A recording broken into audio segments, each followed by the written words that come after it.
it's your boy Showtime's on. We're back with another video, and today we got the life of a monkey. I know that's low-key a crazy title. I don't think they'll demonetize me for saying monkey, right? All right, let's get into it. Today on Monkey Life. A wild gibbon is on the attack as Alison and the team carry out health checks at a Vietnamese national park. Okay, can we let this other gibbon through into the other enclosure? Marina tracks a wild loris through the forest. We're at full signal now, so we're basically there, so it's just a case of looking through all these leaves to find her. And baby gibbon Locke finds comfort in the arms of adopted brother Dwayne.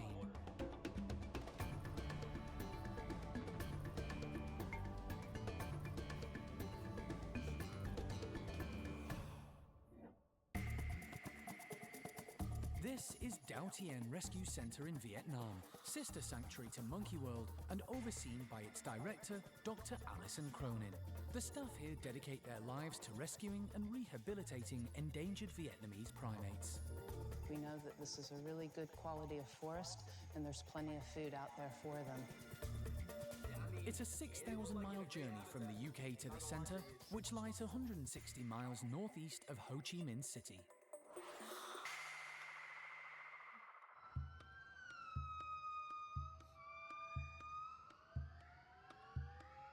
It's early morning at Dao Tien, and the golden-cheeked gibbons are in full song.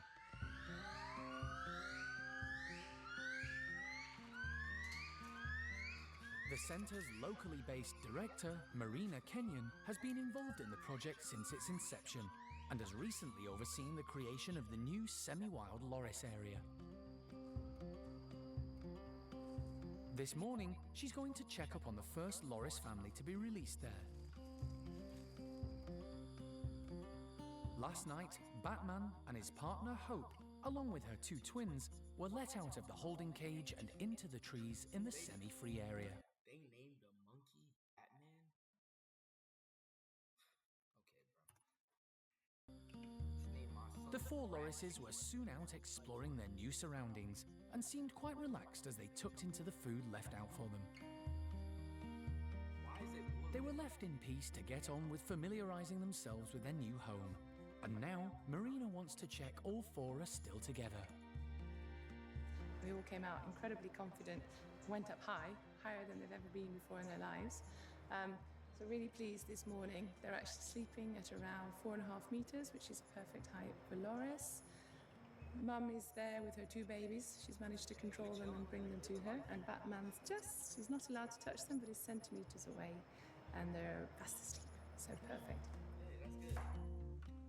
Mornings are... Yo, I ain't gonna lie, bro. Like, that food don't even look that bad. It just give them some steak in there. You're chilling, bro. Chilling, trust. always busy on the island. With more than 50 lorises and gibbons to feed and look after day and night, it's been a massive undertaking, right from when the centre first opened its doors to rescued gibbons in 2008. Alison visits regularly to check on progress and help plan the next steps. It's been 2 years since I've been back to Dao Tien, and it's amazing. You know, our goal was always to make our conservation work here with the primates low impact. So this island and its ecology and habitat doesn't get too disrupted. And since being here, the amount of wildlife that's come to the island I find quite significant and interesting as well. We have a lot more reptiles, for better or worse. Some of them friendly, some of them not so friendly. But the island's a very beautiful place, and we're pleased to call it home for our rescue and rehabilitation work. They fishing. Alison has brought wildlife vet John Lewis with her on this visit, and today, along with Lee Butler, who runs the centre with Marina, they're heading downriver to the headquarters of Cat Tien National Park. Okay, rock and roll. I always found like these little boats like fascinating, cause I could just imagine someone living in those little boats for like 20 years. No house, no nothing, just peaceful, living in the jungle, living a good life on a boat. I could just see that. And that's probably a great life, bro. You know, probably get more hoes than me. 178 square miles, Cat Tien is one of Vietnam's most important and largest national parks. There are more than 100 mammal species living within the forest here, and the work at Cat Tien is vital for their conservation. The park regularly receives primates rescued by the Vietnamese authorities, and almost all have been stolen from the wild.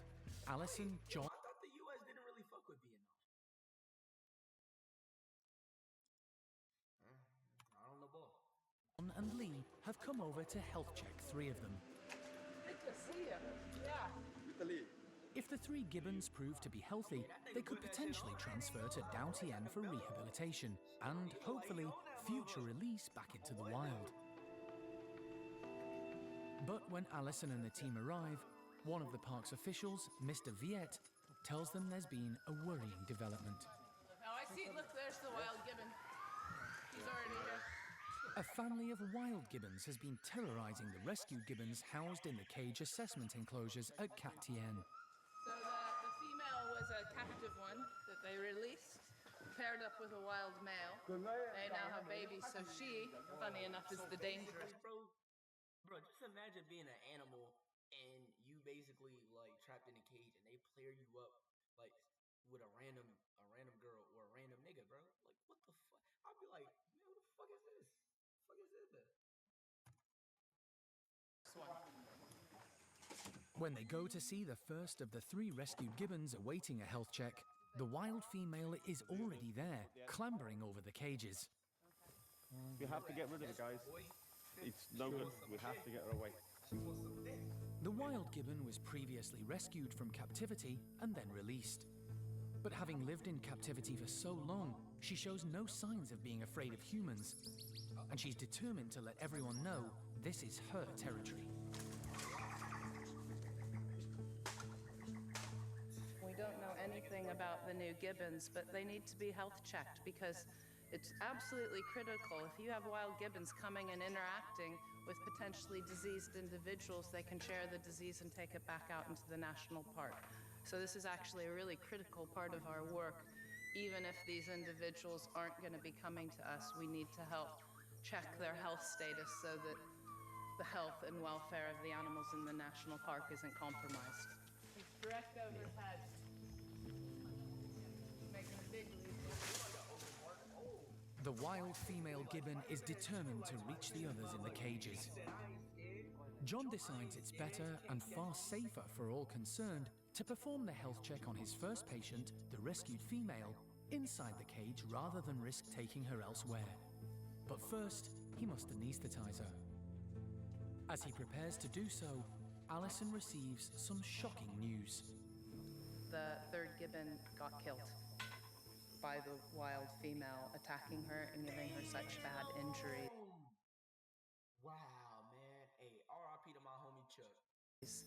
That she couldn't survive. So I think that was just a couple of weeks ago. The gibbon's teeth are very large and very sharp. The canine teeth are just like sabers and they can tear you apart, which is why we're all so cautious. It's tragic and sad, and right now all of these gibbons in these cages are vulnerable to attack from that female, and she's already killed one. Here he comes. Behind you. Oh, we've got two behind you. Sam, come on, we need to stop talking, guys. Alright, so we're gonna go ahead and stop right there. The only reason I'm stopping this video is because, bro, like, I'm pretty sure you guys don't want me talking over the video. Like, you guys might want to watch it by yourself. I just want to introduce y'all to this content, put y'all on. That's what I'm here to do. Put you on the new content so you don't be bored with some old content. You know what I'm saying? Not saying the YouTubers you watch is boring. Like, hey, just like, comment, and subscribe, baby.